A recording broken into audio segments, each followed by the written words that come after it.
Subscribe to our channel by clicking the subscribe button. Click the bell button and enjoy the latest uploads from our channel.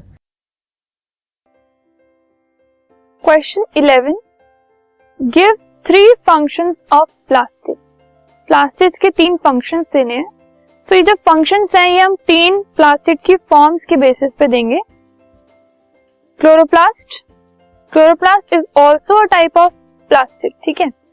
So which is the site of photosynthesis. मतलब photosynthesis जो occur होता है वो chloroplast की वजह से होता है, और क्लोरोप्लास्ट की वजह से जो फूड है प्लांट सेल्स के अंदर वो प्रिपेयर हो पाता है. क्रोमोप्लास्ट भी एक प्लास्टिड के टाइप है, और इनकी वजह से फ्लावर्स और फ्रूट्स में अलग अलग कलर्स होते हैं. जो हम अलग अलग कलर्स देखते हैं फ्लावर्स में, फ्रूट्स में, they are because of chromoplast.